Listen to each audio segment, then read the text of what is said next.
Allah'ın selamı, rahmeti ve bereketi hepinizin üzerine olsun değerli izleyenler. Bir İlahinameler programında tekrar beraberiz efendim ve bu akşam ta Gaziantep'ten konuklarımız var. Güzel bir grubumuz, ekibimiz var. Grup İnzar bizlerle. Hoş geldiniz, sefalar getirdiniz. Ömer Kılınç, Abdülbaki Kaçar, Yunus Köseoğlu abilerimiz Antep'ten geldiler, teşrif ettiler. Tekrar hoş geldiniz, sefalar getirdiniz. İyisiniz inşallah. Allah razı olsun. Sizde de grup sözcüsü var mı yoksa? Evet var. Kim abi? Abdülbaki abimiz. Abdülbaki abi grup sözcüsü mü oluyor? Abilerimiz de hepinizle muhabbet sözcü edeceğiz ama evet. öyle grup sözcüsü falan Tabii, yok. tabii ki. En güzeli de olur. Abilerimiz de yani biraz sözcüdür. Tabii ki. Mehmet Ali abi iyisin inşallah. Hamdolsun Emre Hocam. Siz de iyisiniz. Bu arada geçmiş olsun. Allah razı olsun. Sağ olun. Mevsim itibariyle mevsim değişikliklerinde sık sık yaşanıyor. Herhalde bir soğuk algınlığı mı var hocam size? Yok, soğuk algınlığı değil. Bir migren ağrısı mı deniyor? Gerçi abi burnumu tuttu, böyle kemiğini kıracak gibi yaptı ama bilmiyorum. Bir 10 dakika sonra göreceğiz Evet, işe yarayıp program öncesi yaramadığını. terapilerden bahsediyoruz. Geçmiş Yoğun bir olsun baş hocam. ağrısı. Allah hali şifalar versin Belki hocam. hani yoğunluktan, yorgunluktan olabilir. En başka olsun. Allah razı olsun. Grup İnzar ne yapar bu aralar? Ne eder? Evet abim, daha önce de katıldığımız gibi İslami düğünler yani güzel hızlı bir şekilde devam ediyor. Evet. Yoğun bir talep var. Bazen tutamadığımız düğünler oluyor üzülerek. Evet. Çünkü yoğun oluyoruz. Yani bir de her birimizin kendi işimiz var. Onun için hafta sonları genelde düğün programlarına gidiyoruz. Ve İslami tüm programlara, İslami gecelere gidiyoruz. Evet. Yani elimizden geldiği kadar belki biz de sesimizle davamızı gittiğimiz Evet. yere kadar götürmeye çalışıyoruz. Elhamdülillah. Yani bu da bir mücadeledir. Bunun mücadelesini veriyoruz elhamdülillah.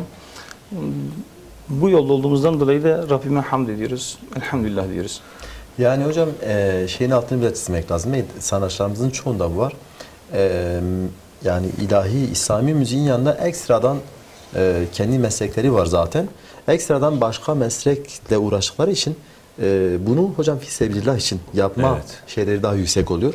Bu güzeldir hocam. Bu güzel bir durumdur. Bu yani sanatçılarımızın artta olma durumudur. Uhrevi manada. Evet. Oranın altını çizmek lazım. İmkan hani olsa hakikaten insan ekstradan başka bir uğraş yapıp yanında da bunu öylesine yapması çok daha herhalde şeydir. Daha böyle bir hobi gibi ya da daha bir zevkli oluyor değil mi Abdülbaki abi? Tabii ki yani biz Allah rızası için girdik bu işe. Düğünlerimiz falan hepsi İslami ölçüde olsun diye. Yani İslami düğünü insanlara sevdirelim. Bunu bir rıza ilahi olarak yapmaya çalışıyoruz. Elhamdülillah bir nevi başardık. Çünkü İslami düğünlere Gaziantep'te geçen sefer de aşırı bir rağbet var. Herkes İslami düğün yaptırmak istiyor. Ben elhamdülillah sizin dediğiniz gibi fisebilillah için olduğundan dolayı kalbimiz rahat. Hamdolsun. Hamdolsun elimizden geldiği kadar, gücümüzün yettiği kadar da yetişmeye, yapmaya çalışıyoruz inşallah. Evet. Bugün grup olarak gelmişler. Sayıları fazla. Onları daha ziyade ezgiden Evet. marşta dinlemek istiyoruz. Bu Gaziantep'te grupların fazla olma sebeplerini inşallah konuşuruz. Ama bence bekletmeden ilk eserlerini alalım hocam değil mi? Evet. İlk eseri herhalde grup olarak söyleyeceksiniz. Evet. Doğru mu? Hangi eseri dinleyeceğiz? Hayat, iman ve cihat. Hayat, iman ve Evet. cihat. Peki Klas, buyurun. güzel bir eser evet.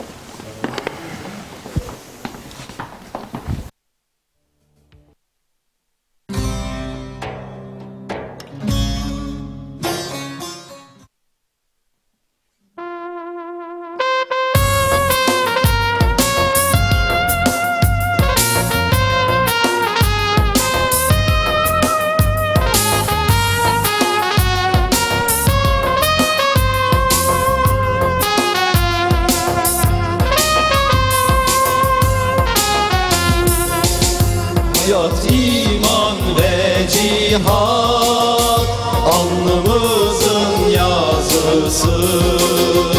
Hayat, iman ve cihat alnımızın yazısı. Gözlerimde bir hırsın, kamçılayan bir arzu.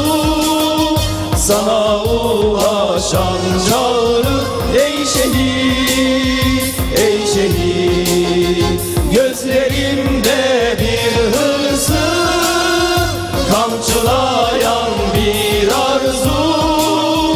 Sana ulaşan çağrı ey şehit, ey şehit, ey şehit, ey şehit.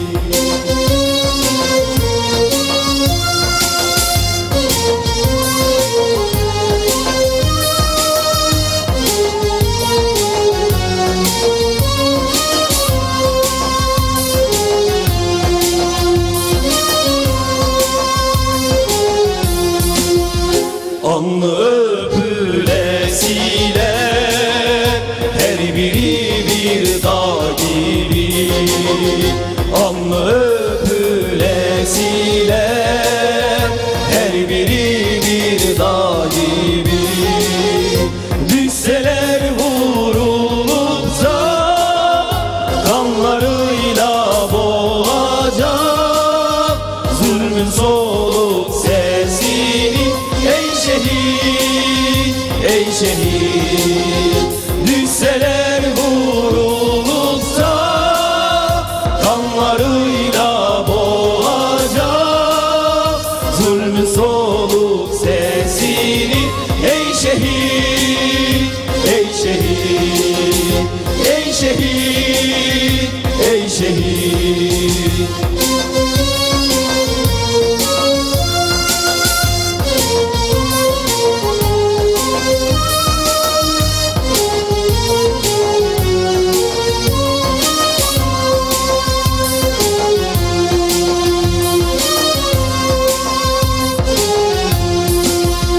Çırpınan kuş misali, kalbim sığmaz kabına. Çırpınan kuş misali, kalbim sığmaz kabına. Allah için bir mermi çıkarırken katına, çağırsın ardımızdan. Ey şehit, ey şehit, Allah için bir mermi çıkarırken katına, çağırsın aramızdan. Ey şehit, ey şehit, ey şehit, ey şehit.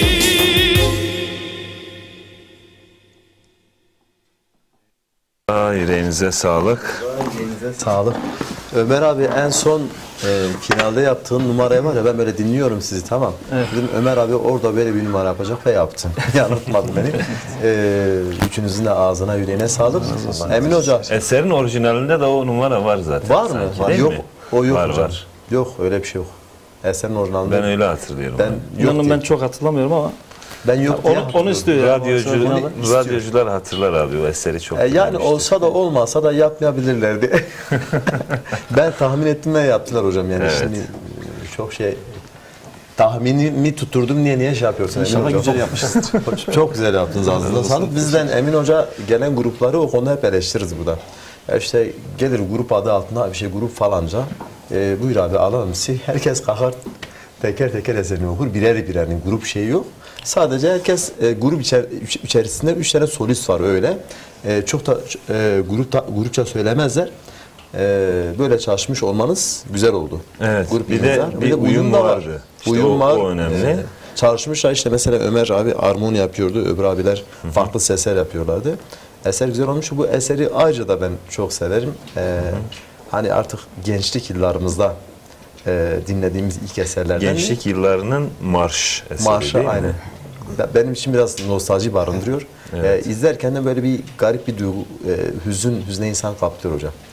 Eskimeyen eserlerden. Evet. Sözler eskimiyor ama. Yani sanki bugün yazılmış bir eser gibi değil Aynen. mi? Şehit Şehadet aynı. Bunu ben ilk şeyde duydum. O zaman çocuk albümleri çok revaçtaydı. O zaman Rusların Afganistan'a girdiği, Afgan mücadelesinin başladığı dönemlerdi. Çocuk sesinden bu eser seslendirilmişti. Sonradan başkaca da gruplar seslendirdiler. Ve güzel oldu. Ağzınıza, yüreğinize sağlık. Güzel bir çalışmaydı. Allah razı olsun.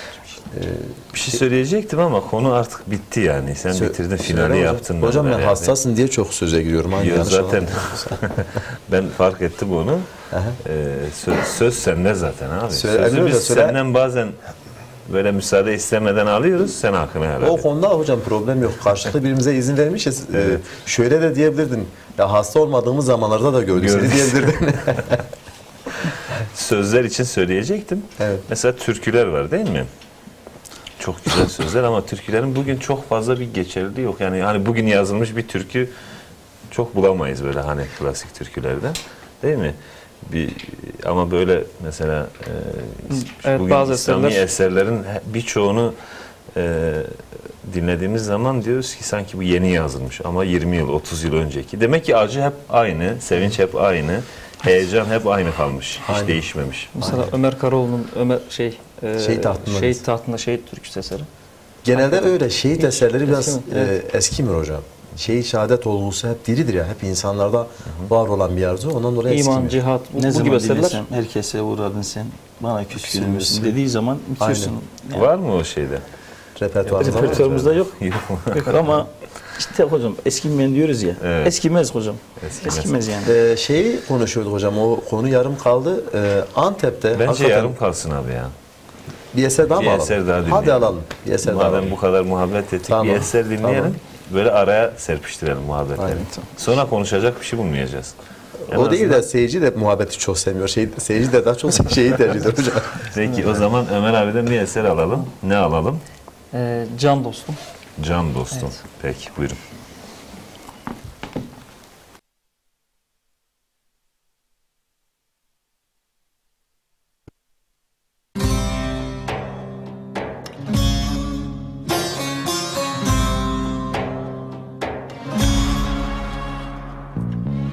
Gitme dedim ardından, gel benimle kal dedim. Korkma dedim korkudan, gel ummana dal dedim. Gitme dedim ardından, gel benimle kal dedim. Korkma dedim can dostum, gel ummana dal dedim. Gel ummana dal dedim. Duramam durulamam, dünya bana dar dedi. Sen olmazsan neylerim, canım senle var dedi, var dedi. Duramam durumamam, dünya bana dar dedi. Sen olmazsan neylerim, canım senle var dedi, var dedi. Sen olmazsan neylerim, canım senle var dedi.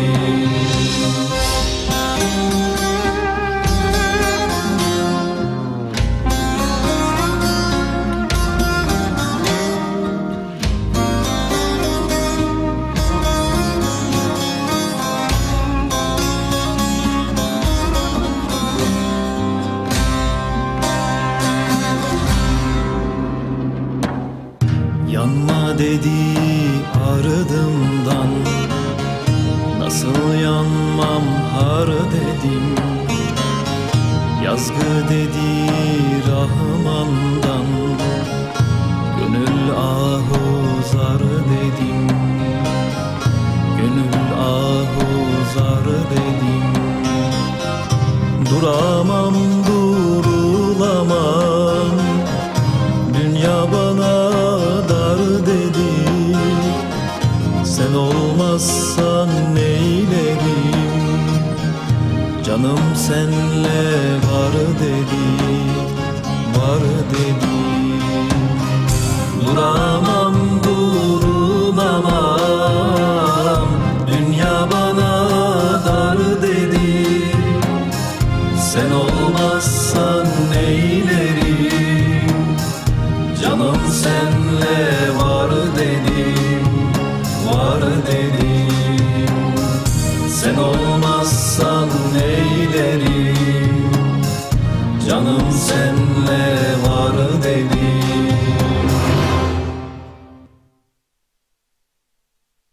Eyvallah. Yeni bir eser herhalde değil Yeni mi bir bu? eser, evet. Çok güzel bir eser. Ben çok beğendim. Mustafa Cihat seslendiriyor. İşte Mustafa Cihat'ın son albümünden değil mi? Son evet, albümü değil mi? Evet. Ben ilk kez dinliyorum ama. Ben daha önce dinlemiştim. Ömer abi de gerçekten güzel seslendirdi. Hani böyle eser klonlanmış gibi oldu. Yani hatta biraz ses de, şimdi insan, bende de o biraz var. Birinin eserini seslendirdiğim zaman ister istemez ses tonu da biraz kayıyor.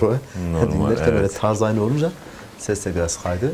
Orijinalinin notasıyla Değil mi? Aynı notayla yaptım. Aynı sesle Evet. okudunuz. Güzel. Ağzına sağlık. Orijinalinin altyapısıyla da okundu. Evet, değil mi? orijinal altyapısı, orijinal notası olunca haliyle o eseri de dinlemişseniz o renk falan biraz şey yapıyor. Bak abi ben şeyi sormak istiyorum. O yarım kalan konumuz orada kaldı. Onu artık aklımıza geldikçe şey yaparız. Onu alalım. O konuyu yarım alalım. kalan soruyu. Tamam onu alalım. Antep'te daha önce de bunu konuştuk.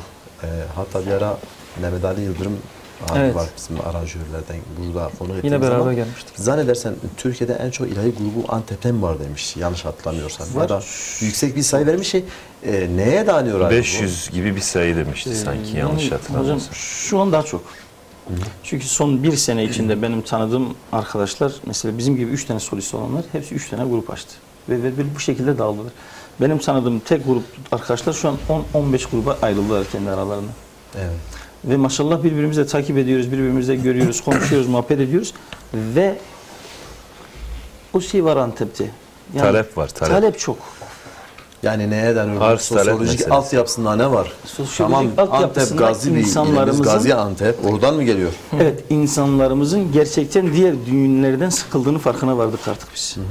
Farkına vardık. Gerçekten sıkılıyorlar öbür düğünlerde. Yani öbür düğünlerde kavgalar olur, silahlar sıkılıyor bilmiyorum ama biz İslami düğün yaptığımızda insanlar oturuyor, İslami halaylarımız oluyor. Erkekler kalkıp İslami halay oynuyor. Yani bacılarımız güzel bir şekilde seyrediyor. Bacıların oldu ve erkeklerin önüne hep güzel perdeler çekiliyor. Yani hani Müslümanız. İnsanlarımızın altyapısında da iman olduktan Ya- dolayı kalbi mutmain oluyor, rahat oluyor. Mehmet Ali abi senle Antep'e gidelim bir grup kuralım abi. Yani İş evet var orada. orada Yani iş var. hizmet edelim yani. Hizmet var. Doğru söylüyorsunuz. Yani Değil olabilir mi? aslında hocam orada şey var. Hocam, Niye olmasın? Fıtratımız iman olduğundan dolayı Evet. insanlarımızın da hoşuna gidiyor, Müslümanların hoşuna gidiyor ve rağbet güzel bir şekilde talepler ediliyor, rağbet ediliyor. Evet. O Yani zaman evet. Emin hocam başı ağrımasa diyecektim. Emin hoca bu soruya sen cevap ver. Yani niye Şanlıurfa'da çok yok da niye Gaziantep'te var? Yani Gaziantep'in Aslında burada Kahramanmaraş'ı bir değerlendirmek lazımdı ama onu sonra değerlendiririz abi. Peki Abdülbaki abi bir eser alalım abi. Evet inşallah. Biz de eskimeyen bir eser okuyacağız. Hangisi? Remzi abimizin. Kürtçe. Lise tarih limenuhu. Disa tarih Başlasın. Limenuhu. Evet. Buyurun.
تاریخ منو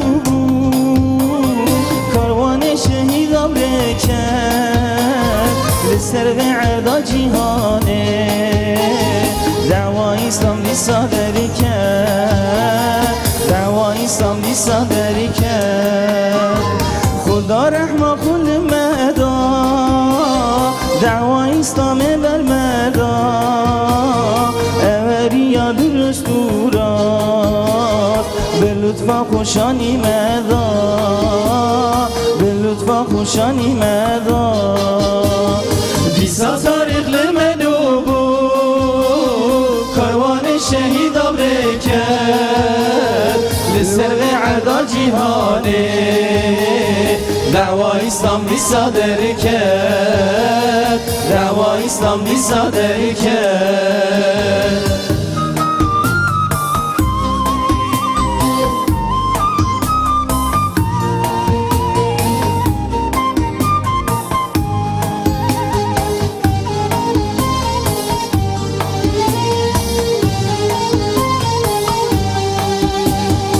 سر ظلمات وان حق و خاطش هوا قطان خدا خوینا خورت دلال عالم بقرآن حسان عالم بقرآن حسان لو رازانش مکین داره جه اسلام را نیاره بله هم حزب خدانه اون تجاری من کانه اون تجاری من کانه دیسا تاریخ لمنوبو کاروان شهید آبرکه لسر عقاب جهانه دعوای اسلام بی صادر کرد دعوای اسلام بی صادر کرد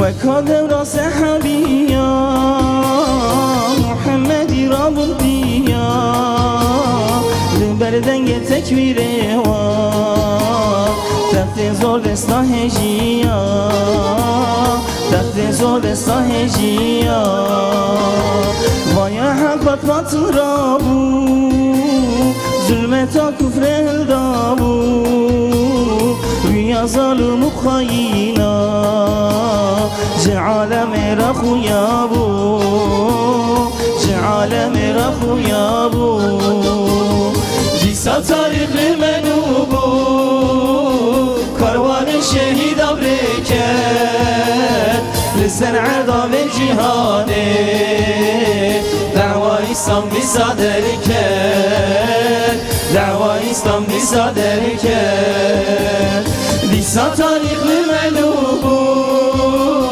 کاروان شهید آبرکت لسر عذاب جهانه دعوای اسلام بی صادر کرد دعوای اسلام بی صادر کرد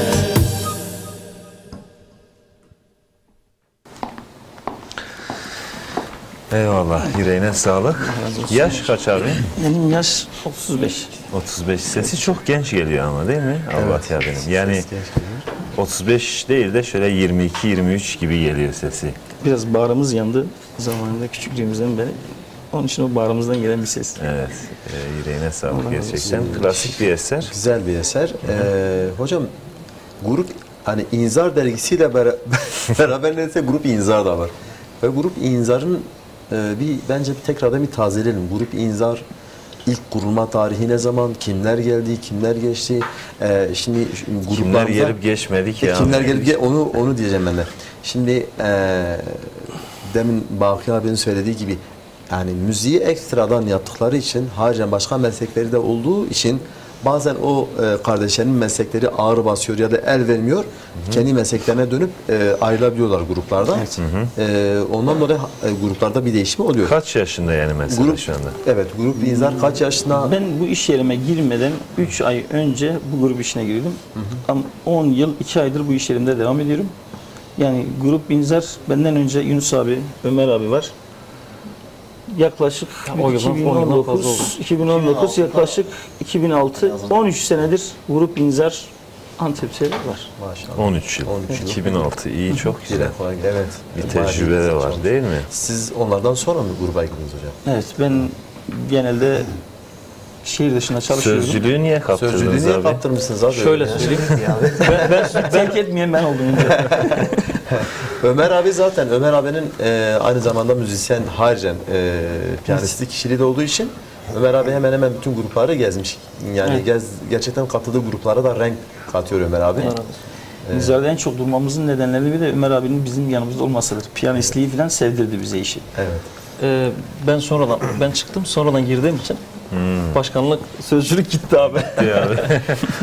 Yani o zaman Kaptırmış yani abi. ben grup Kim olarak- sana açık dedi ki bak böyle kaptırırsın işte. Bizim biliyorsunuz daha önce grup Umut olarak Evet. Abzar abi, Muharrem abi olarak ekip kurmuştuk. İşlerinden dolayı bazı nedenlerden dolayı biz birbirimize uyum sağlayamadık. Ben bu şekilde aynı zamanda Yunus abi benim bacanağım. Öyle mi? Akrabalık da var, evet. Evet. Ben bu şekilde daha uyumlu olacağımızı düşündüm ve ben bizim eserlerimizde Kürtçe eserler var. Ben Kürt değilim, Kürtçe bilmiyorum. Abdülbaki abi Kürtçesi güzel. Kürtçe, Türkçe bu şekilde Sentez, iyi bir sentez. aynen, hocam. güzel bir sentez olduğunu Bence düşünerek Bence Şeydir- asıl sebep bacanak abi. Bacanağa doğru kaymış. O da Onu olabilir. bırakamamış. Niye o akraba? Yenge de baskı var hocam, kurmuştur. şimdi Yenge de baskı kurmuştur. Aha. Niye o gruba gitmiyorsun Ömer ne diye. işi var sen öbür gruplarda bak falan. En çok da bizim baskımız oldu. Evet. Evet. Peki. İyi ki güzel yani ama hakikaten grup uyumunuz güzel. Biraz da şey gibidir hocam hani yani şimdi tencere yuvarlanır kapağını bulur derler ya hani bunu Evet. yani bir şey hocam yani dolanır döner en son yerini bulur yani. Rayına oturmuş Rayına diyelim. otur hocam. Evet. Peki. Sözü Yunus abiye bırakalım. Ne dinleyeceğiz abi? Ahmet Savran'dan inşallah selam gelir. Selam gelir. Peki. Buyurun.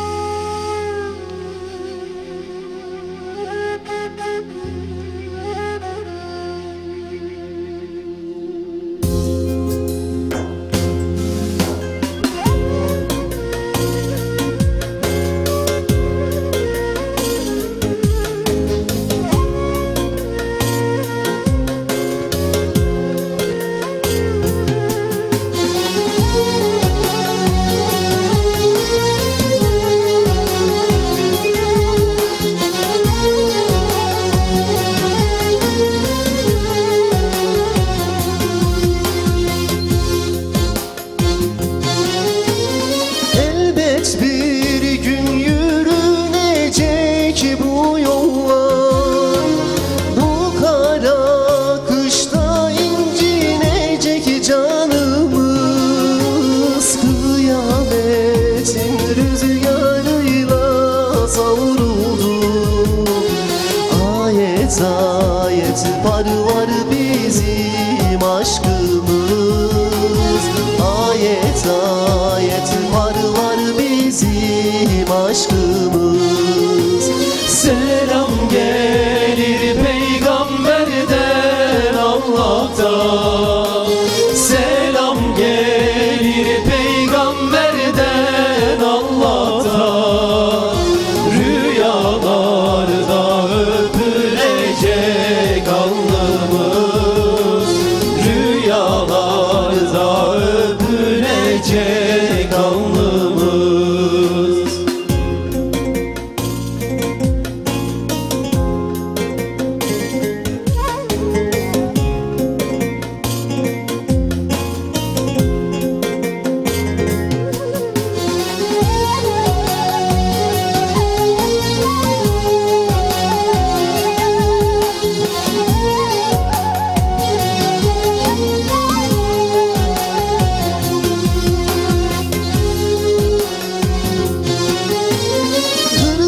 Hırpalandı bedenimiz, zihnimiz, zindanlarda yankılanır şarkımız.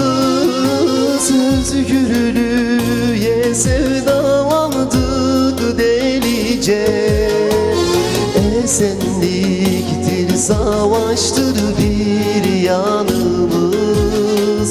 Esenliktir savaştır bir yanımız.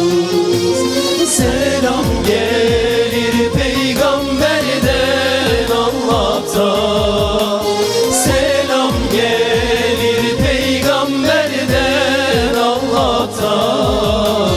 Rüyalarda öpülecek alnımız,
hanımız, zindan oldu sarayımız hanımız.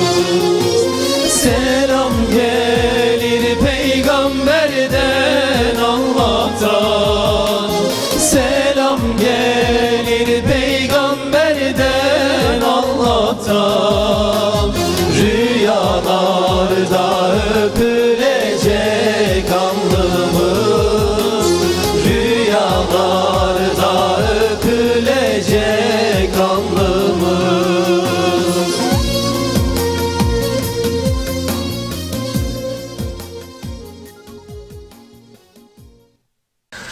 Eyvallah. Yüreğine sağlık. Bu eserin bir hikayesi var. Biliyorsunuz belki hikaye değil mi? Aynen. Bu eser Bingöl cezaevinde herhalde yaşanan bir olay üzerine yazılmış bir eser. Çok zor durumda olan Yusufi mahkumların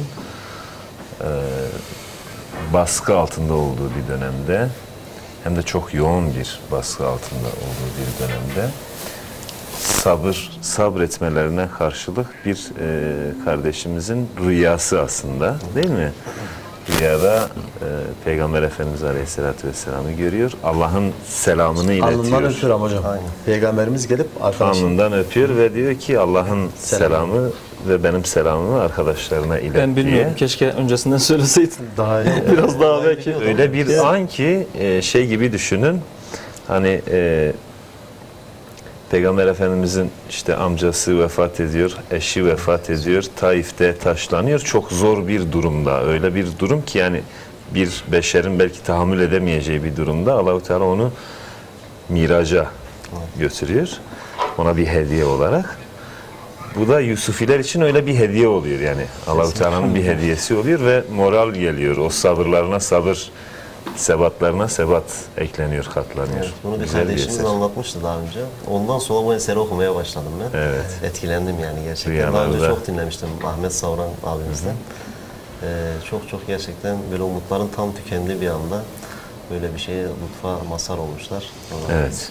Ve söz yazarı Hasan Sabaz hocamızı da Hasan tekrardan Sabaz. buradan tebrik ederim, selamlarımızı gönderelim. Gerçekten o da o esnada o atmosferdeymiş, o atmosferi soluyormuş. Zaten biz hep söyleriz, bizim hamdolsun şiirlerimiz, bestelerimiz böyle masa başında, hani ben bugün de öylesine bir eser yapayım şekliyle oluşmamış. Genelde yaşanarak oldukları için insanı çok etkiliyor. Hakikaten dinlerken etkilendik. Bu arada dikkat ettin mi Emin Hoca? Bizim grup İnzar'la bizim vokalistlerin uyumu çok harikaydı. O selam gelir kısmı öyle bir sanki yurttan sesler korosunu dinlemiş gibi oldu. Çok harikaydı. Şimdi grup 3 kişilik değil, şu anda 5 kişilik bir grup var. Maşallah. Yani darda kalırsanız hazırlar yani. Onlar da gerçekten uyumu süperdi bugün. Evet, çalıştık maşallah, güzel. Evet. Ona göre. Peki. Böyle çok kısa bir şekilde ne iş yaptığınızı da öğrenebilir miyiz? Ömer abi biliyoruz az çok ama radyo devam ediyor. Radyo devam ediyor, ben radyoda değilim yalnız. Başka bir Evet. işle uğraşıyorsun. Tabii. Ne yapıyorsun abi? Ben yazılım tasarım işiyle uğraşıyorum. Yazılım, tasarım, radyo hobi oldu artık Gibi. gibi. Siz abi? Ben kurumsal bir firmanın Gaziantep Genel Müdür olarak görev yapıyorum. Genel müdür oldu. Zaten Gaziantep sanayi şehri değil mi? Öyle büyük bir şehir. Evet. Orada kurumsal firmalar çok. Çok, değil çok, mi? bayağı çok. Evet, siz abi? Benim de Vaki abi gibi. Sen bacanaklık yapıyorsun. Özel Neyi bir abi? firmada yine muhasebe sorumlusuyum. Aynen. Peki. O zaman şöyle yapalım mı? Sesimi dinler misine geçmeden önce böyle bir grup daha alalım, bir eser. Olur. Grupça bir eser. Olur. Ne dinleyelim mesela? Veyvere'yi Ve söyleyeceğiz. vereyi inşallah söyleyelim. Veyvere. Evet. Şer'a La ilahe Muhammed illallah'ı Veyvere. en sona alalım. Biz şu an ve Tamam. beraber eşleyelim Buyurun. inşallah.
آخر ويورا ويورا سبا آخر ويورا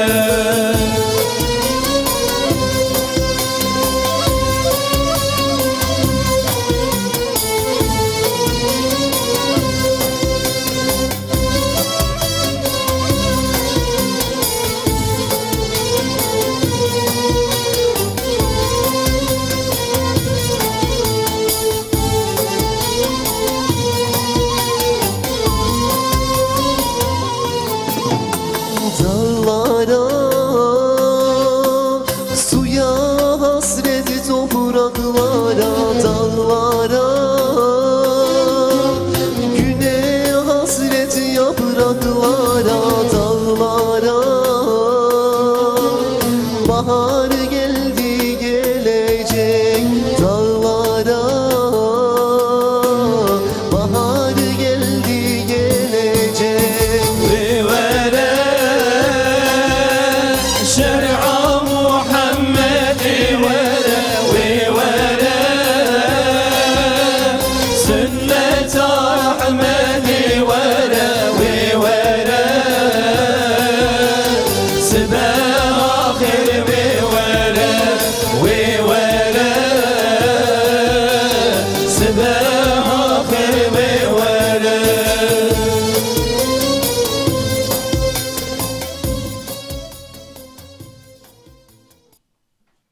İnşallah. Evvela. İnşallah. Yüreğinize sağlık.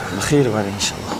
Evet, güzel bir uyum. Böyle Mehmet Ali abi başta dedi ya, grup halinde söylemek farklı oluyor. Grup olduğu belli oluyor. Grup olunca da bir grup halinde de söylemek lazım.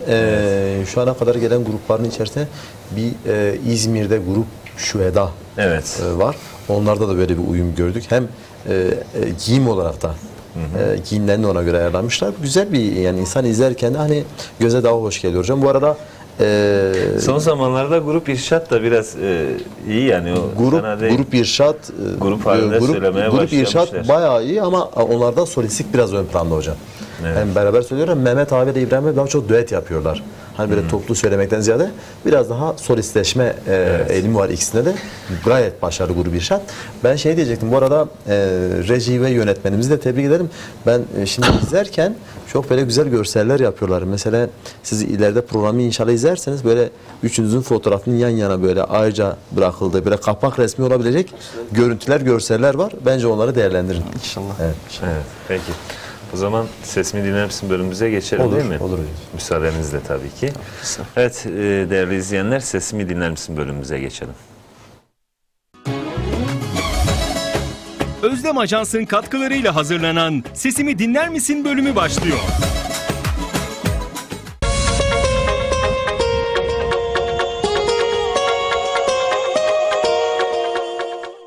ey rahmeti ol padişah, zindanın kokusu zihnimi açar. Üzülme bu densiz yeryüzüne, yağmur düştü yolumuza. Sizler de Sesimi Dinler Misin'e katılıp yeteneğinizi izleyenlerle canlı yayında paylaşmak ister misiniz? Hizaya Kudadayım, maşallah Şeyh Seyda. Maşallah maşallah, bu maşallah Şeyh Seyda. Vekili Nebiye dadır bu, maşallah Şeyh Seyda. Ya Muhammed, tünura kalbu dilani, tünuniya, temame alda cihani. Hepsi asre kar, şu tariye. Temame derda, dimedaniye.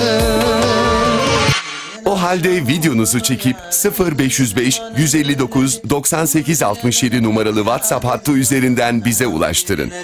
Aydın akşam oldu yâri Müslüman ölüleri, Suriye'den feryat ediyor bakaran biri. Can can can can can kurban Muhammed, can kurban Muhammed, ve can hayran Muhammed, can hayran.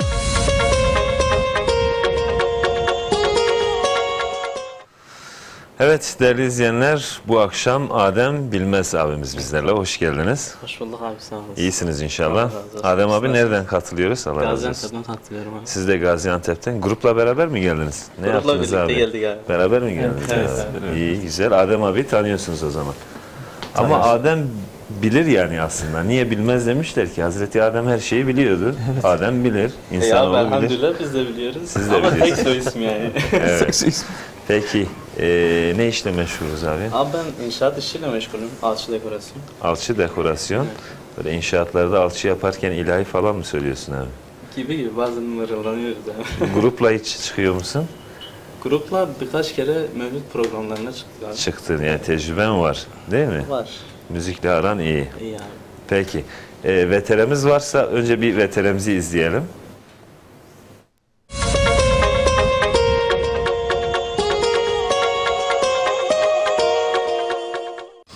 Dağlarda kafirin sesi dolaşır, zillet perde perde halkın üstünde. Korkulu gözlere yaşlar karışır, bir gündüz vaktinde çınar yolunda. Bir gündüz vaktinde çınar yolunda. Şeytanın kibridir kafir yüzünde, hain bir katildir durmaz sözünde. Birazdan katliam Haccac izinde, yüzlerde umut yok çınar yolunda. Yüzlerde umut yok çınar yolunda.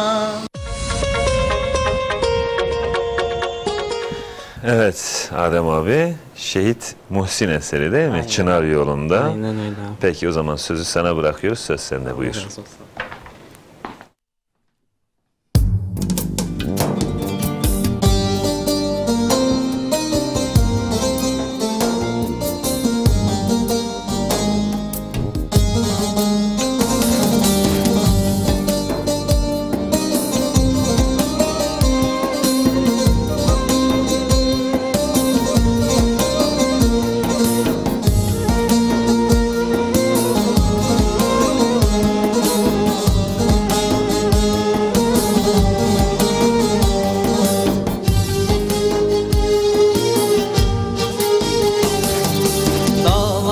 Kafirin sesi dolaşır, zillet perde perde halkın üstünde. Korkulu gözlere yaşlar karışır, bir gündüz vaktinde çınar yolunda. Bir gündüz vaktinde çınar yolunda. Şeytanın kibridir kafir yüzünde, hain bir katildir durmaz sözünde.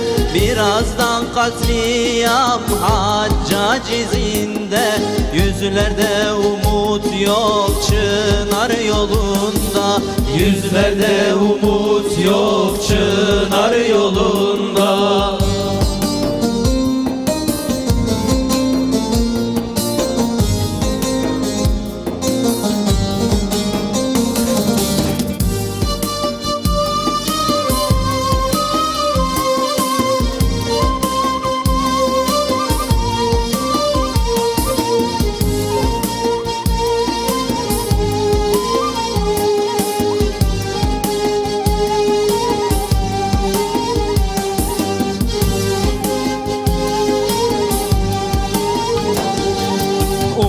Hep İslam'dır gözüktü ışık, Muhsin ve Hamdullah Allah'a aşık. İki yiğit mümin cesaret azık, sessizlik bozuldu çınar yolunda. Sessizlik bozuldu çınar yolunda. Bir destan yaşanır, insanlar gözler, kurşunlar hedefte kafire gider. Hainler şaşkındır, Allahu Ekber. Direniş önünde çınar yolunda. direniş önünde çınar yolunda.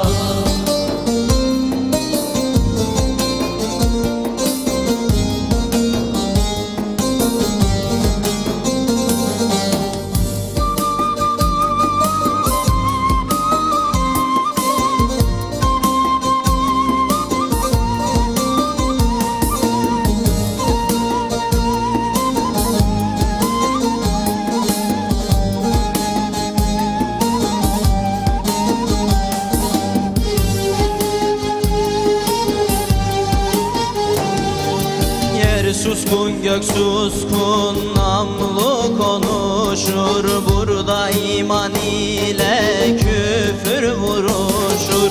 Mümin şehadetle hakka kavuşur, kafir cehenneme çınar yolunda. Kafir cehenneme çınar yolunda. Ey Muhsin tarifler az gelir sana, yiğit Muhammed'i aşık Kur'an'a. Şehadet ödülü layık olana, kurşunlarla gelir çınar yolunda. Kurşunlarla gelir çınar yolunda. Ey Muhsin tarifler az gelir sana, yiğit Muhammed'i aşık Kur'an'a. Şehadet ödülü layık olana, kurşunlarla gelir çınar yolunda. Kurşunlarla gelir çınar yolunda. Vallahi Adem abi aslında bilir. Bunu da bize gösterdi. Müziği iyi bilir. Mehmet Ali abi. Adem abi sesi sanki böyle biraz renciden içmiş gibi duruyor. Ve güzel, gevrek, güzel bir sesi var. Ben Adem abimle Kürtçe eser de aslında dinlemek isterim. Sanki ses rengi Remzi abinin eserlerini iyi seslendirir gibi duruyor. Kürtçe başarılıydı. abi? Değil mi? Evet. Mikrofona konuş. Kürtçe biliyorum ama ezberimde yok. Ama biz mevlütlerde beraber Kürtçe oturuyordum ben. Evet. Kısmet olursa ileride tekrar bir özel durumlar olursa inşallah Kürtçe'de dinleriz. Ağzına yüreğine sağlık, başarılı bir performans bence. Çok teşekkür ediyorum. Allah razı olsun. Tebrik ediyorum seni. Güzeldi. Ben de çok beğendim. Allah razı olsun. Evet değerli izleyenler, Adem abi dinledik. Şimdi müsaadenizle kısa bir araya girelim. Aradan sonra inşallah tekrar buradayız. Evet değerli izleyenler, kısa bir aranın ardından tekrar beraberiz İlahinameler'de. Grup İnzar bu akşamki konuğumuz. Güzel böyle grupça eserler de dinledik, solo eserler de dinledik. Türkçe, Kürtçe bir eser vardı Kürtçe değil mi? Evet. Dinledik. Şimdi inşallah bu bölümde de güzel eserler dinleyeceğiz. Sesimi dinler misin? Nasıl gidiyor bu arada Mehmet Ali abi? Hocam sesimi dinler misin? WhatsApp hattımızla ilgili bir sorunumuz var. Halen belki bizi şu an izleyip de bize görüntü gönderen kardeşlerimiz varsa onların WhatsApp hattımızın o problemlerini giderdiğimiz zaman görüntüleri bize uğraşacaktır. Ondan dolayı kaygılanmasınlar. Onlara dönüş yapılacak. Evet. Halen şu an sesimi dinler misin? Kimler göndermiş, ne var ne yok bilmiyoruz. İnşallah WhatsApp hattımız açıldığı zaman bazı teknik hatalar var, problemler var. Onlar giderildiği zaman inşallah bakacağız hocam. Evet. Peki. Biz de bekliyoruz. İnşallah. Bu arada şimdi yeni sezona başladık. Daha 2. 3. programımız. Çok fazla Ses mi dinler misin'in tanıtımını yapmadık aslında. Kardeşlerimizden, abilerimizden değil mi? Böyle sesi güzel, yanık. Hiç şiir geliyor mu abi bu arada? Şiir pek gelmiyor hocam. Yani Sesimi dinler misin bölümünde mi? Evet. Yok hocam şiir pek gelmiyor. Daha çok zaten bizde şiir yönünden bir teşvikimiz olmadığı için daha çok... Niye abi? Bir güzel şiir okuyan o da bir olsun, kardeşimiz böyle iyi. tok sesli. Yani hocam birkaç tane geldiyse de çok şey değildi. Çok böyle hani... Ben bir tane göndersem beni çıkarır mısın? Sen göndermeden de seni çıkarız hocam. Lafım olur. Eyvallah. Peki Ömer abi sanki sıra sana geldi. Evet. Değil mi? Evet. Bir eser alalım senden abi. Bu eser Mehmet Yavuz abimize ithafen hazırlamış olduğum bir eser. Onunla ilgili bir eser. Onu açıklama yapalım. Hazırlamış olduğum bir eser derken söz beste sana ait değil mi? Şimdi bu günlerde böyle arkadaşlarımız yeni beste yapıp şey yapıyorlar. Önceden var olan bir eser. Aynen. Biz onu Mehmet Yavuz Hoca atfen, ithaf ediyoruz. Uyarlamış. Uyarlama da değil hocam. Ona ithaf ediyoruz. Ona ithaf ediyoruz. Ayrılıkla ilgili hüzünlü bir eser. Ömer abi onu ithaf ediyor ona. İthaf edecek. Peki. Tüm sesler açık diyelim. Evet. Reji de bilsin. Buyurun.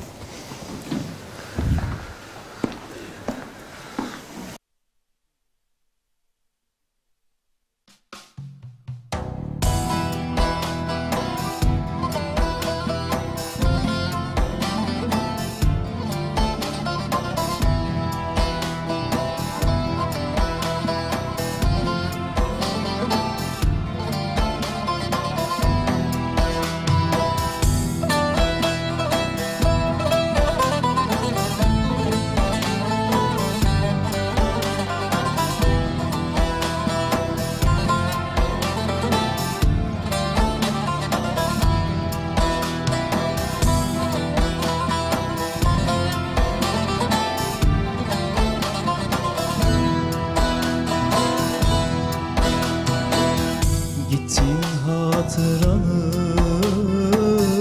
dürüp boşluğa, gittin takvimleri günsüz bıraktın, gittin gönlümüzü sürüp boşluğa, gittin türkümüzü öksüz bıraktın.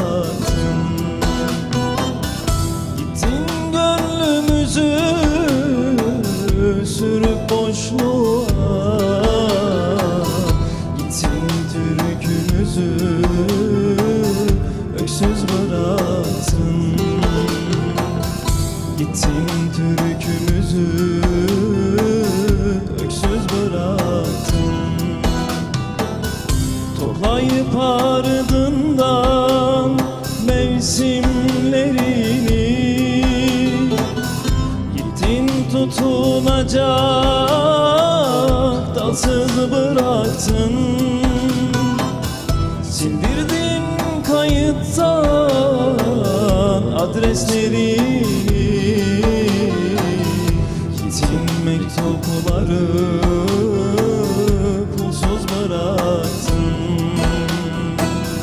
gittin mektupları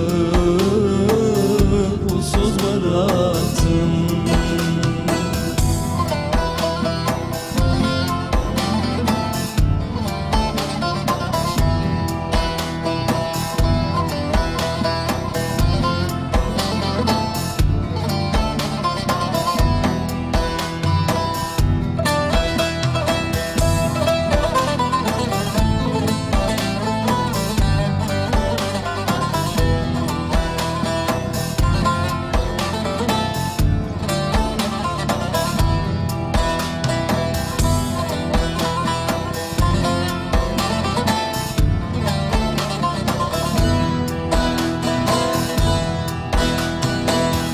Gittin tüm sokaklar çıkmaza çıkar, gittin bülbülleri dilsiz bıraktın, gittin bir yere düştü yıldızlar, gittin bahçemizi gülsüz bıraktın, gittin bir yere düştü yıldızlar, gittin bahçemizi gülsüz bıraktın, gittin bahçemizi gülsüz bıraktın. Sensizlik yanımız kırılgan mahzun, gittin sesimizi ünsüz bıraktın. Her gün biraz daha yoklar yokluğum, gittin hepimizi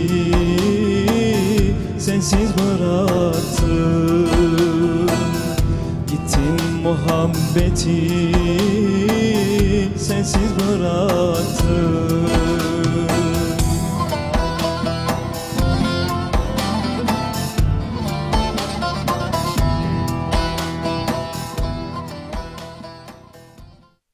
Evet, bir ayrılık türküsü, bir ayrılık şiiri, bir ayrılık bestesi yine Mehmet Yavuz'a. Mehmet Yavuz hocamıza Allah-u Teala rahmet eylesin. Tekrardan mekanı cennet olsun. Evet, güzel, duygusal bir eser. Yüreğine sağlık Ömer abi. Evet, ortamı dağıtayım abi, bir şey sorayım. Sor hocam. Bu hücum kaydı bugün grup olarak mı yapacaklar abi? Aynen. Zaten hücum ismini değiştirelim mi hocam hücum kaydı? Şimdi Masum abi ses teknisyenimiz, ses teknisyeni mi diyoruz bu arada ona? Evet. Ses yönetmenimiz diyelim. Evet. Yönetmenimiz yeni bir isim buldu. Ters köşe. Ters köşe dedi. Ters köşe çok uygundu çünkü hakikaten sanatçılarımızı ters köşe yapıyoruz. Aslında ona ayrı bir köşe de yapabilseydik iyi olurdu. Ters bir köşe yapsaydık gerçekten. Evet. Ters olsaydı. Hocam olmuyor bir kahve yapın, içine kapatın. Yalnız bu köşemizle ilgili şöyle bir sorunumuz var. Ara ara şöyle şikayetler geliyor. Mesela demek ki bazı izleyicilerimiz kanallar arasında git gel yapıyorlar. Yani bir haber demek ki biz konuşurken muhtemelen başka bir kanala kayıyorlar. Ezgi başlayınca açıyorlar. Ben öyle tahmin ediyorum. Şimdi açıp böyle bu hücum kayıt kısmını görünce ya diyorlar abi o neydi o gün o grup ne öyle dağıttı eseri falan filan. İşin esprisini de anlayamamışlar. Zaten biz grup dağıtsın diye zor eser veriyoruz onlara. Orayı kavrayamamışlar. Bir ara şöyle yapalım abi. Sen eser okumaya giderken böyle müzik girsin, tam başlayacağı sırada ben bir yanına geleyim. Mikrofonda bu işin tanıtımını bir kez daha yapalım. Bir daha yapalım, evet. Tam işte eser dinleyeceklerken aslında böyle bir köşemiz var, böyle bir bölümümüz var, biz sanatçıları zor durumda bırakmak istiyoruz. Evet. O zaman kısaca hocam bir tekrar tanıtalım. Tanıtalım abi. Hücum kayıt köşemizde aslında işin esprisi. Sanatçılarımızı hazırlıksız yakalayıp onların çok da tarzı olmayan bir eser onlara verip burada çok da demeyelim hiç tarzı olmayan. Hiç tarzı olmayan yok, bazen mesela bugün tarzı olmayan eser seçiminde özellikle Ömer abi Kürtçe bilmediği için zorluk çektik. Halen bugünkü eser aslında biraz tarzları olacak. Burada biraz daha izleyiciye işin mutfak kısmını göstermek. Yani bir sanatçı esere nasıl hazırlanır, provayı nasıl yapar, nasıl karar verirler, biraz da onu anlatmak, biraz da sanatçıları zor durumda bırakaraktan izleyiciye tebessüm ettirmek. Tebessüm ettirmek. Ama şimdi biz hücum kayda geçmeyelim abi. Ne yapalım hocam? Şöyle biraz sen söylerken onlar bir düşünsünler, böyle taşınsınlar. Acaba hangi eser zor mudur, kolay mıdır? Antep'te başladık abi.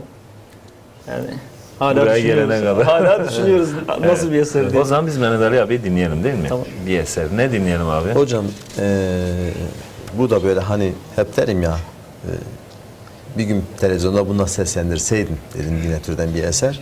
Ey gurbet eseri, gurbeti işliyor.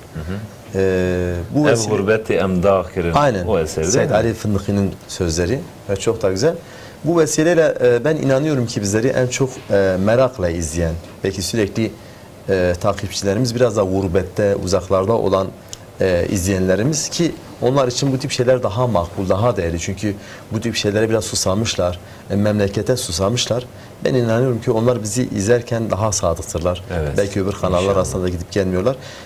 Bu vesileyle bu eseri bu konuda hassasiyeti olan gurbet konusunda Molla Mücahit hocam var. Bunu özelde ona ve şu anda gurbette, uzaklarda olup da bizleri izleyen bütün izleyenlerimize ve bütün Rehber TV izleyenlerine armağan ediyorum. Peki abi, buyurun.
reza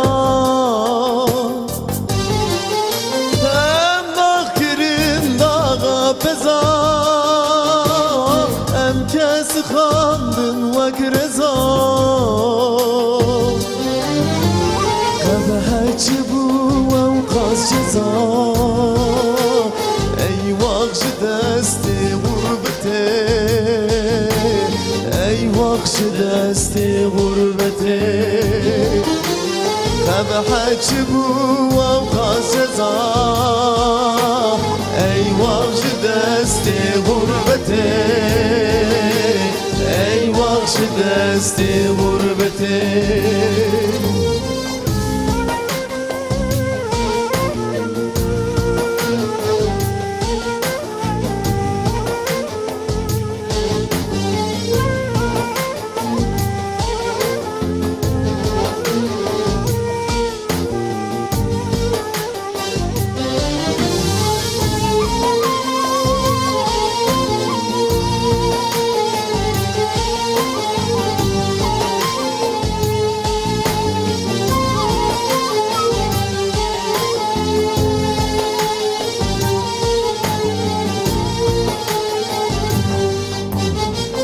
Gurbete em bir girer Beri yubi tedbir girer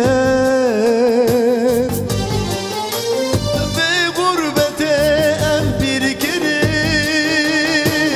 Beri yubi tedbir girer Babu bira emş bir girer Ey vakşı deste gurbete Ey vakşı deste gurbete Babu bira emş bir girer Ey vakşı deste gurbete Ey vakşı deste gurbete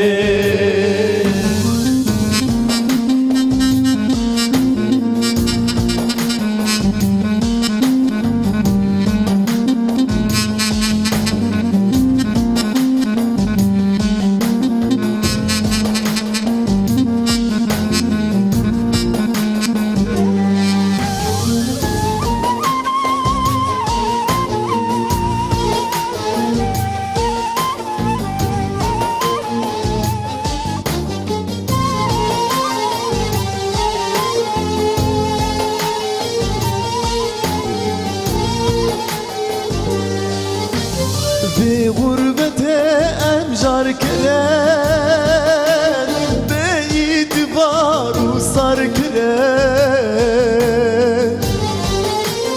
Be gurbete emjar kiren Be itibaru sar kiren Jihel ki Rabbim var kiren Ey vakşı deste gurbete Ey vakşı deste gurbete İnsafsıza emra kirin Belanu deşta kar kirin Meçen delalu enda kirin Ey vakşı deste gurbete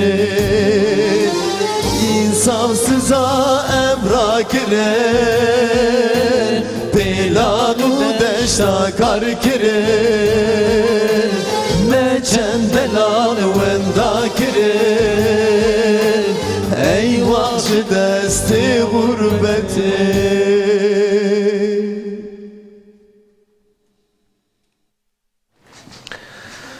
Eyvah ji deste gurbeti. Yüreğine sağlık. Gurbeti, firağı anlatan böyle çok güzel, çok klasik bir eser. Kürt edebiyatında, Kürt şiirinde yani gurbeti çok güzel anlatan nadir eserlerden biridir. Ev gurbeti em dağ kirin. Dağladı. Dağlanmış. Evet. Yüreğine sağlık. Allah razı olsun. Eyvallah. Mehmet Ali abi. Şimdi ters köşeye alalım mı abileri? Ters köşe olsun mu hocam? Kararımızı verdik mi? Bilmiyorum ki yani bir değerlendirelim abi. bir telaffuz edelim, bir alalım bakalım işte siz ters köşe alan dediğimiz zaman iyi gidiyor mu gitmiyor mu ona göre karar verin. Hemen böyle Masum abinin dolduruşuna gelmiyorum. Gelmeyelim abi. Çünkü hücum kayıt da fena bir isim değildi. Değil mi? Evet. Hücum kayıt, ters Bir köşe. de bakalım izleyenlerden hücum kayıt mı ters köşe mi diye bir soralım onlara da şu an bizleri izleyen dönüşler olur abi. Bir dönüşler olsun. Programımızın ismi ters Mesajlar da köşe. gelebilir yani Evet, telefonlarımıza. mesajlar gelebilir. Ters köşe mi olsun, hücum kayıt mı olsun ona göre. Valla bizim açımızdan şu an ters köşe. Siz değerlendirmeyin. Evet. Şimdi ne yapıyoruz ters köşe ya da hücum kayıt bölümümüzde? Şimdi ne biliyor musun Abubakır abi? Şimdi olay şu. Siz grup inzar olarak bir yerdesiniz ve size çok da aşina olmadığınız bir eser isteğinde bulunuldu. Sanatçısınız hani izleyici kırmak olmaz. O an ne yapıyorsunuz? Hemen bir araya geliyorsunuz. Böyle bir eser bizden istendi ama hemen telefondan dinliyorsunuz. Tamam eser buymuş. Nasıl yapalım? Ömer abi sen burayı söyle. Yunus abi sen burayı söyle, ben burayı söyleyeyim. Buralar vokala bir ara. Ya hemen işte kısa bir sürede. Ses ne olsun falan. Hani, orada tabii, sesi onu vermeyin. hemen Olmadı müzisyenler- bir ses düşürelim. Olmadı bir ses çıkaralım. Prova da yapıyorsunuz. Size kısa bir prova hakkı da var. Sesi belirliyorsunuz. Kendi aranızda söyleyeceğiniz yerleri bölüyorsunuz ve başlıyorsunuz. Ve inşallah da istekte bulunan izleyicimiz de memnun kalıyor sizden. Memnun Biz de şunu düşündük yola gelirken. Bakın parçayı kim seçebilirse o kalsın okusun. Yok. Üçünüz de ses vereceksiniz. Anca beraber hocam. Madem beraber geldiniz. İnşallah. O zaman Ahmet abiden alalım mı eseri? Ahmet abi. Ben de bilmiyorum eseri şu an. Yönetmenimiz seçiyor onu. Evet. Buyurun. Abi kıyamet. Müziği de bu arada verelim.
Çok fazla da kopya vermeyelim değil mi yani bu kadar? Sesi mesi orada belirleyin abi, burada değil. Burada şimdi ayarlıyorlar. Kendi aranda bölse sesi mecburen oradan müzisyenle belirleyecek. Müzisyenle beraber belirleyeceksiniz. Buyurun sizi şöyle Buyurun alalım. ters köşeye alalım hocam siz böyle.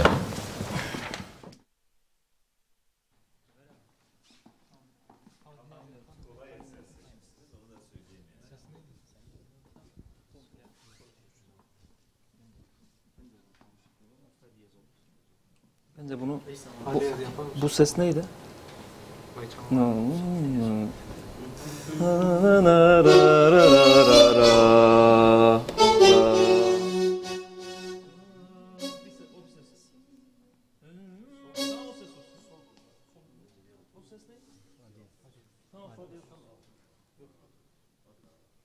Olsun ya. İnce ver.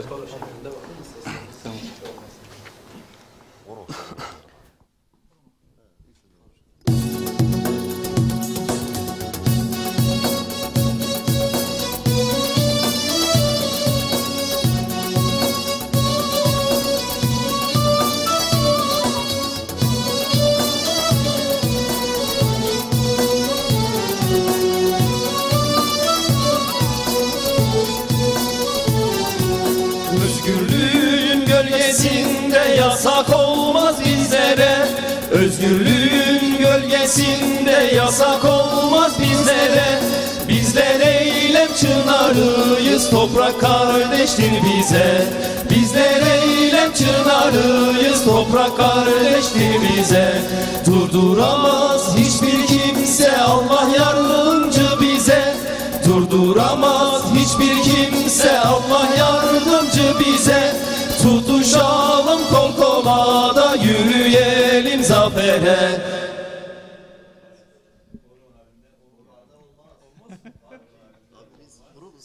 Her bir kıtayı birini söyleyin abi. Grup olarak olmaz. Baştan alalım abi. İlk başta ben gireyim.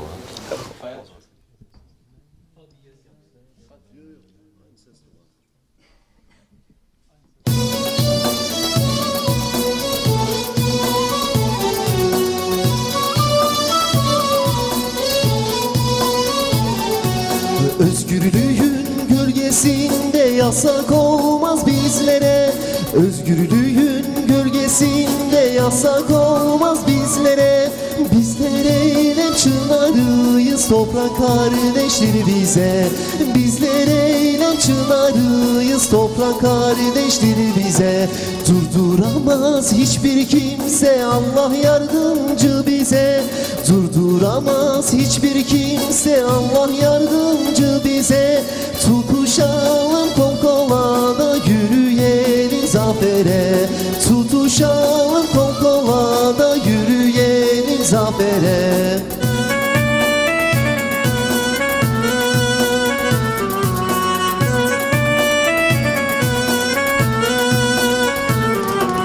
Dağlar bize düz olur da denizlerse sel olur.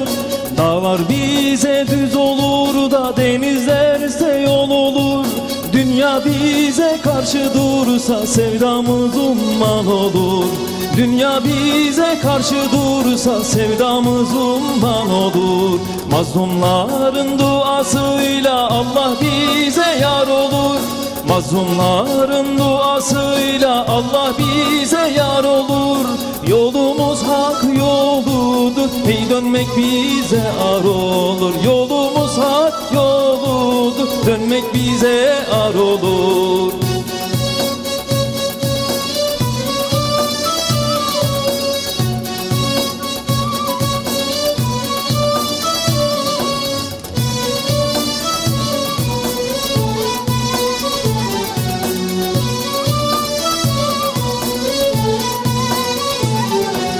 Yürüyelim, yürüyelim, yarına yürüyelim. Yürüyelim, yürüyelim, yarına yürüyelim. Aksancağı kalkan edip çağlara yürüyelim. Aksancağı kalkan edip çağlara yürüyelim. Keskin olsun sazın sözün, şarkımızı söyleyelim. Keskin olsun sazın sözün, şarkımızı söyleyelim. Ümit besle yarınlara, aydınlığı görelim. Ümit besle yarınlara, aydınlığı yürelim. Yürüyelim, yürüyelim, yarına yürüyelim. Yürüyelim, yürüyelim, yarına yürüyelim. Aksancağı kalkan edip çağlara yürüyelim. Aksancağı kalkan edip çağlara yürüyelim. Keskin olsun sazın sözün, şarkımı söyleyelim. Keskin olsun sazın sözün, şarkımı söyleyelim. Ümit besle yarınlara, aydınlığı görelim. Ümit besle yarınlara, aydınlığı görelim. Bir dakika, sen bizi ters köşe Bir dakika, etmişsin burada abi. bir- Kim ama bir- seçmişse eser, bir saniye, eser çok kolay bir eser. Diğer Ökeş sanatçı abi abilerimiz kızacak. Antep'ten, Ökeş abi Antep'ten bizi izliyor. Güzel bir şey söylüyor. Diyor ki siz bu Ammar Acarlıoğlu muydu? Ammar Acarlıoğlu. Antep'li bir sanatçı ve diyor bizim grup onun eserlerini çok iyi biliyorlarmış. Demek ki bundan sonra mesela bir Urfa'dan sanatçı geliyorsa Urfa'dan sanatçı seçmeyeceğiz. Ama hocam ben ilk defa duydum mesela. İlk defa duydum, ilk defa yorumladım. Mesela biraz daha açayım dersleri. Ben Dinlemiş. eseri şeyden YouTube'dan dinlemiştim.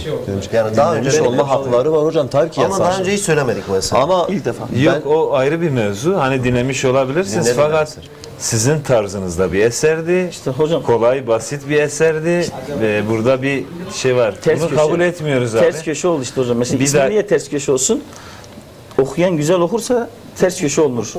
Evet, biz ters köşe oluyoruz. Okuyan güzel okuyanmazsa onlar ters Evet, köşe. Neyse bu sefer biz olalım abi. Kabul ederiz. Estağfurullah. Kabul Çok- edelim. ama hakikaten ağzınıza sağlık. Uyum, hakimiyet güzel yani. Hani şimdi keşke de bu eseri de seçseymişsiniz yani. Şu Evet. güzel bir esermiş bu arada. Güzel bir eser. Evet. Bir de Alacağız sonunda kendimize üçü beraber giderken de okuyacağız. söyledi, uzattılar. Normalde sanatçı abiler bir kıta söyleyip kesiyorlar, hemen bitiriyorlar. Siz uzattınız da Tarzı- helal olsun abi. Helal olsun. Tebrik ediyoruz, güzeldi gerçekten. Evet, o zaman fazla da sözü uzatmayalım. Bakı abiye Evet, dönelim. Evet, inşallah. Ne dinleyelim abi? İnşallah şu an coğrafyamızın olduğu durumu ve Müslümanlara yapılan zulüm göz önünden bulunularak kim utanmadı Kim parçasını. utanmadı? Evet, Evet. eski bir eser. Buyurun.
Kim utanmadı en yorma taşalı putperestleri adalı insan kahvekin çalalı yıllarını kim utanmadı idam kemendini saranlar vadiler nehirler sırtında ölüm taşımış zilanı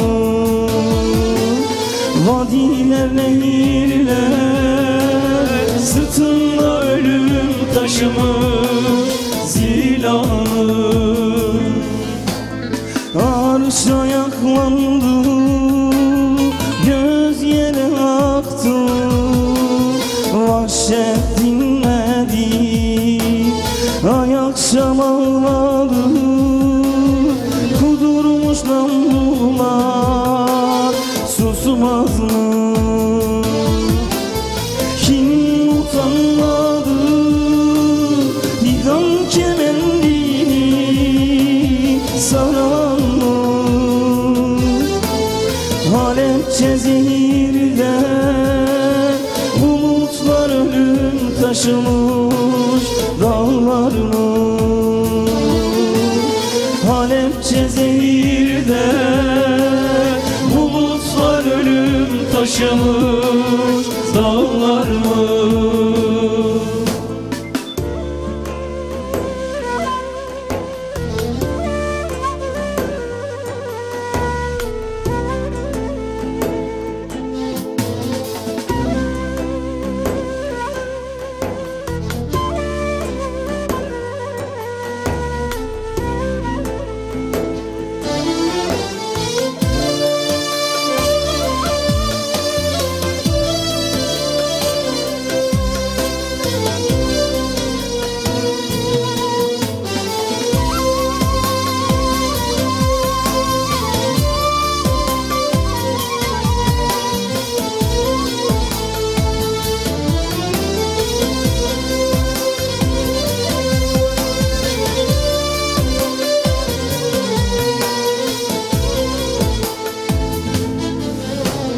Kim utanmadı şafak kızılığında bir namaz vakti minare haykırdı kanlı feryadı camide.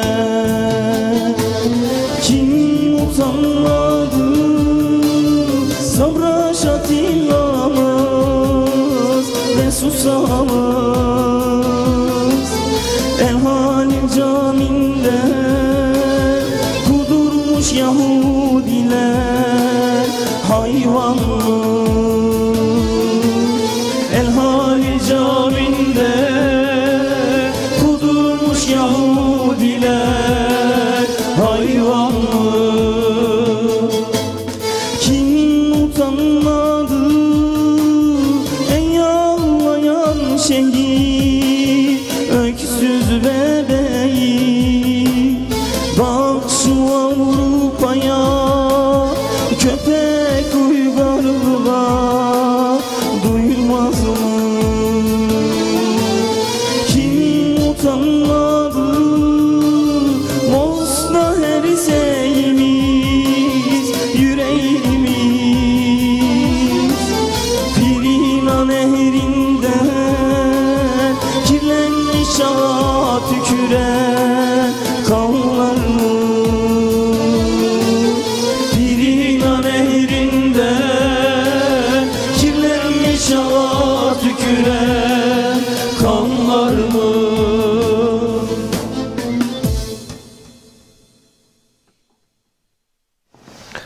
Eyvallah, yüreğine sağlık. Yakın tarihte yaşanan, değil mi? Evet. Mazlumların öyküsü aslında. Mazlum beldelerin köylerden şehirlere, kasabalara, ülkelere öyküsünü anlatan güzel bir eser. Dedim ya, hani bu tür eserleri dinlediğimizde sanki bu eser yeni yazılmış gibi geliyor ama eski bir eser. Ağzına, yüreğine sağlık. Allah razı olsun. Nerelere daldın Mehmet Ali abi? Ben şeyi merak ettim hocam, soru sorduk ya izleyiciden, acaba nasıl bir reaksiyon var? Ters köşe olayını beğenmişler, ters köşe olsun diyenler var. Diyenler var. Sizde demeyenler var mı? Demeyenler. Yani hücum kayıt olsun diyenler var mı? Yok. Ters köşe sanki daha çok beğenilmiş. Olsun, iyi. Şu an oylamada o önde. Evet. Öyle diyelim o zaman. Şu an tamam. itibariyle. Bakacağız artık. Fena bir isim gelmedi bana ilk söylediği zaman da. Ters köşe fena gibi gelmiyor. Evet. Bakacağız. Daha net anlaşılır. Yani halk hücum kaydı çoğu anlamaz. Hücum kayıt Çiğ'e diyecekler, yani, evet. Değil mi? Ama ters köşeye en azından. Evet. İşin içinde bir terslik olduğu belli en azından. Terslik olduğu belli. Evet. Peki zamanımız dar. Biz Yunus abiye tekrar dönelim. Aynen. Bir eser alalım. Çocuklar Uyuyun eserini seslendireceğiz inşallah. Çocuklar Uyuyun. Evet. Benzer bir eser. Aynen, yani evet. içerik olarak benzer bir eser. Evet. Buyurun.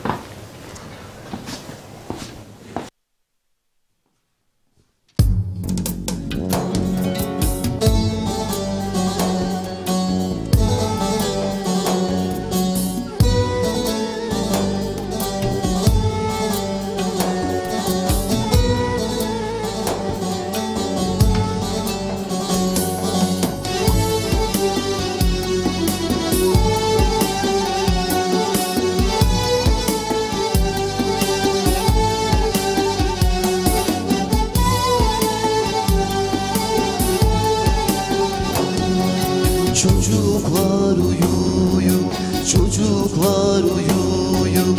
Bugün gök karanlık, bulut göğü sarmış. Dedem anlatırdı, tekin gün değilmiş. Dedem anlatırdı, tekin gün değilmiş. Birazdan ölüm, birazdan ölüm, birazdan ölüm gelecek. Birazdan ölüm gelecek. Halepçe, Halepçe, Halepçe, Halepçe.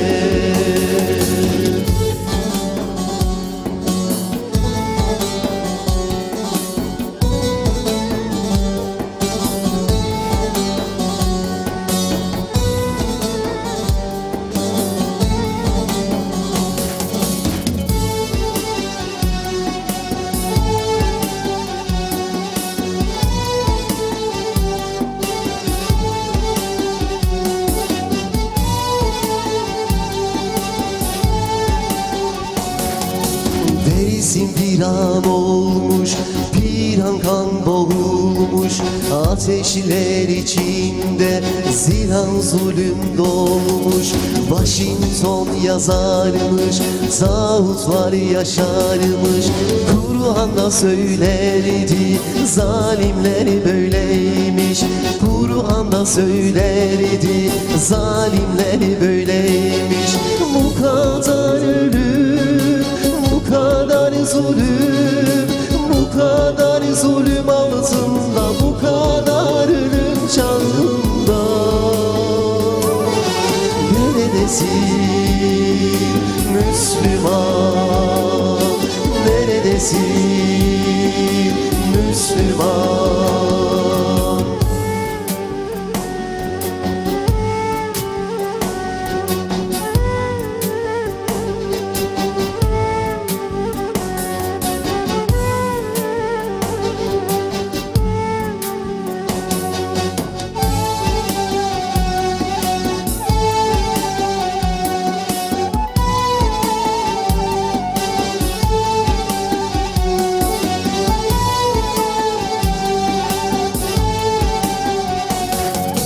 Korkak şerefsizce, kalleşçe sinsice sardı yarasalar karanlık çökünce. Ve işte Susa'da, cami avlusunda 15 güzel Müslüman küfrün namlusunda. 15 güzel Müslüman küfrün namlusunda. Birazdan şeref, birazdan izzet, şehadet şeref gelecek, zaferi müjdesi verecek. Ey susar, susar, şan susar, şeref susar.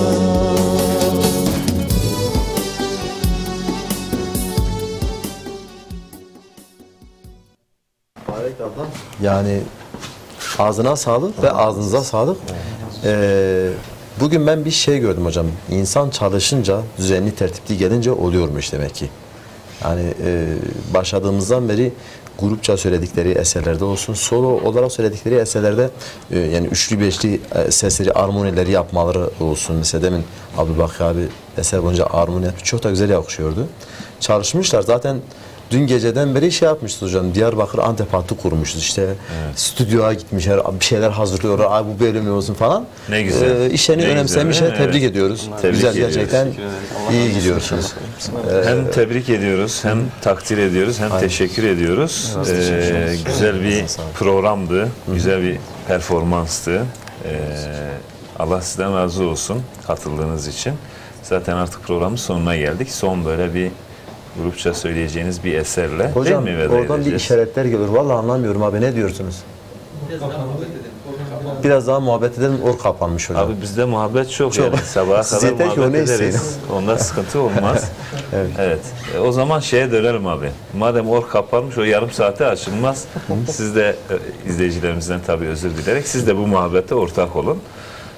Şimdi çalışarak gelme dediniz ya. Bu sadece müzikte değil, her işte böyle. Her işte öyle. Bir işte yoğunlaştın mı, çalıştın mı, elinden geleni ortaya koydun mu? Tevekküldür değil mi aynı zamanda? Tevekkül aynı zamanda. Allah-u Teala yardım ediyor, kapılar açılıyor değil mi? Mesela Allah-u Teala Rezzak'tır değil mi? Rızkı veren evet. Allah-u Teala'dır.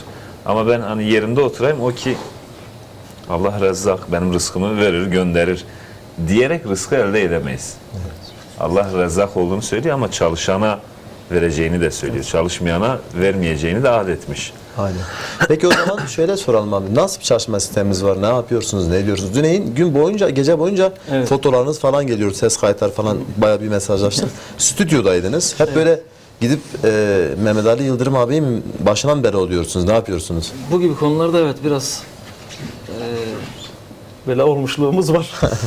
Buradan da selam olsun Abuzer abimize evet. Desteklerinden ötürü, Mehmet Ali Yıldırım abi desteklerinden ötürü teşekkürlerimizi sunuyoruz burada. Evet. Gerçekten geceydi. Mesela hala biz eserlerin altyapılarıyla işte eserin hangi eserle uyumlu onun çalışmasıyla alakalı çalışmalarımızı yaptık. Buradan da Selam olsun onlara. Böyle tartıştığınız oluyor mu bazen, ya bu olmasın falan, onun üzerine böyle küstüğünüz falan işte? Bizim şöyle söyleyeyim, biz yani ben geçmişte böyle kavgalı kavgaya varacak şekilde tartışıp bir çalışmadan döndüğümüz günleri biliyorum. Bizim önceki eski klasik gruplarla. Ben burası gerçekten altı çizilecek bir olay. Evet. Biz Allah'a hamdü senalar olsun. Bu arada biz işaretleşiyoruz abi. Siz rahat olun. Siz sohbete devam edin. Ben öyle işaret gönderiyorum. Hiçbir konuda tartıştığımızı ve birbirimizin bu noktada kalbini kırdığını ben hatırlamıyorum. Bundan sonra abartı yapmıyorum. Abartı yapmıyorum. Biz 10 yıldan fazladır bizim beraberliğimiz var. Hem grup içinde hem grup dışında hiçbir şekilde hiçbir zaman kalbimizin kırıldığını bu noktada hatırlamıyorum. Allah daim etsin. Bu muhabbeti. Muhabbette başka. Önümüzdeki programlarda inşallah tekrar alırız. Davete devam ederiz. Benim bu aradaki şeyi söyleyeyim. O kudumsuzluk olayı vardı ya. Sanki grup olayında ortadan kalkmış gibi. Demek ki Ömer abi bünyeye uymuşsun. Ömer abinin özel bir... Abi yok. Bacanağı yanında ya. Belki de odur. Belki de onun etkisidir. Evet. O kudumsuzluk olayını tam aşmayalım. Başka programa yine açalım. Tamam. Biraz böyle merak. Bu Ömer'deki kudumsuzluk neymiş? Bir merak etsin. Aşmayalım. Evet. Peki çok teşekkür ediyoruz. Allah razı olsun. Ayaklarınıza, yüreklerinize sağlık her birinize. Grup sadece sizden oluşuyor değil mi? Başka var mı? Bir piyanistimiz var. Piyanistimiz var askerde şu an. Tamam, selam olsun ona da. İsmi neydi? İsminizi tanıyorsunuz. Musab Karadeniz. Bizim öyle mi? Musab askere mi gitti? Bizden de selam olsun ona. Evet. Beraberiz biz. Ama da beraberiz. Çok teşekkür ediyoruz. Mehmet Ali abi sana da çok teşekkür ediyoruz. Değerli izleyenler, Grup İnzar'ı bu akşam konuk aldık. Son bir eseriyle, onların eseriyle veda edeceğiz. İnşallah haftaya yine aynı gün ve saatinde buluşmak ümidiyle hepinizi Allah'a emanet ediyoruz. Kalın sağlıcakla. Buyurun.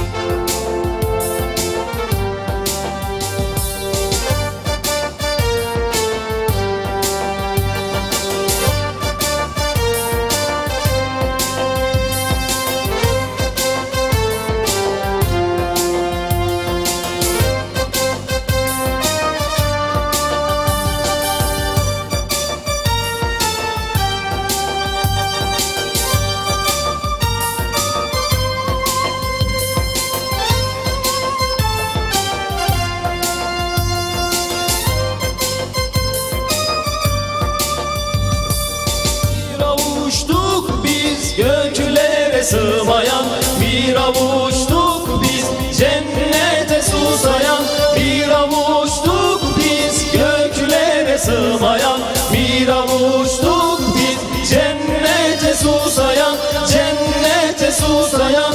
Düşmez dilimizden, sökülmez kalbimizden, en kutlu sözdür bu la ilahe illallah. Düşmez dilimizden, sökülmez kalbimizden, en kutlu sözdür bu la ilahe illallah. La ilahe illallah, la ilahe illallah, la ilahe illallah, la ilahe illallah.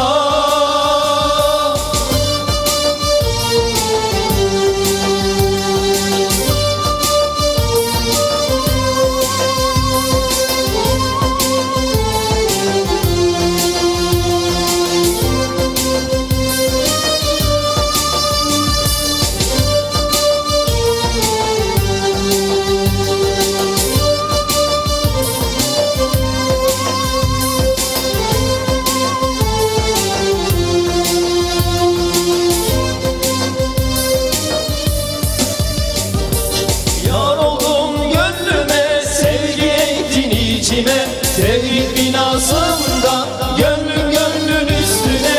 Yar oldun gönlüme, sevgi ektin içime, tevhid binasında gönlüm gönlün üstüne, gönlüm gönlün üstüne. Düşmez dilimizden, sökülmez kalbimizden, en kutlu sözdür bu la ilahe illallah. Düşmez dilimizden, sökülmez kalbimizden, en kutlu sözdür bu la ilahe illallah. La ilahe illallah, la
sökülmez kalbimizden. En kutlu sözdür bu, la ilahe illallah. Düşmez dilimizden, sökülmez kalbimizden. En kutlu sözdür